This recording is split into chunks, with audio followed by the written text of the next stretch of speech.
തിരുവനന്തപുരത്തെ IB ഉദ്യോഗസ്ഥയുടെ മരണത്തിൽ പ്രതി സുഗാന്തിനെ റിമാൻഡ് ചെയ്തു. 14 ദിവസത്തേക്ക് തിരുവനന്തപുരം മജിസ്ട്രേറ്റ് കോടതിയാണ് റിമാൻഡ് ചെയ്തത്. വിവരങ്ങളുമായി സഫ്വാൻ BP ചേരുന്നു. സഫ്വാൻ, എന്തൊക്കെ ആണ് തുടർ നടപടികൾ? ധന്യ, ജൂൺ 10 വരെയാണ് സുഗാന്തിനെ റിമാൻഡ് ചെയ്തത്. കഴിഞ്ഞ ദിവസം കൊച്ചിയിൽ കീഴടങ്ങിയ പ്രതിയെ തിരുവനന്തപുരത്ത് എത്തിച്ച് ചോദ്യം ചെയ്തിരുന്നു. ഇന്ന് ഉച്ചയ്ക്ക് ശേഷവും പ്രതിയെ ചോദ്യം ചെയ്ത് വൈകിയാണ് കോടതിയിൽ ഹാജരാക്കിയത്. കോടതിയിൽ ഹാജരാക്കി വഞ്ചിയൂർ ഫസ്റ്റ് ക്ലാസ് മജിസ്ട്രേറ്റ് കോടതി പ്രതിയെ ഇപ്പോൾ റിമാൻഡ് ചെയ്തിരിക്കുകയാണ്.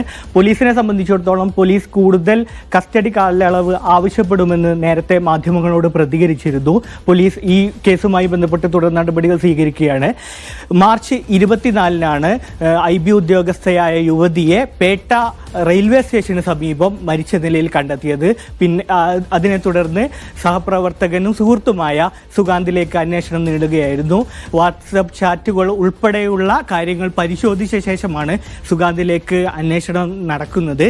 ഇന്നലെ പ്രതി മുൻകൂർ ജാമ്യം നൽകിയതുമായി ബന്ധപ്പെട്ട് ഹൈക്കോടതിയിൽ നിന്ന് വലിയ വിമർശനമാണ് പോലീസിനെ സംബന്ധിച്ചിടത്തോളം പോലീസിനെതിരെ ഉണ്ടായിരിക്കുന്നത്. കാരണം 2 മാസത്തോളം പ്രതി ഒളിവിലായിരുന്നു. ഇത് സംബന്ധിച്ചൊക്കെ വിവാദങ്ങൾ തുടരുന്നതിനിടെയാണ് പ്രതിയെ ഇപ്പോൾ കീഴടങ്ങിയതിനു ശേഷം റിമാൻഡ് ചെയ്തിരിക്കുന്നത്. ധന്യ.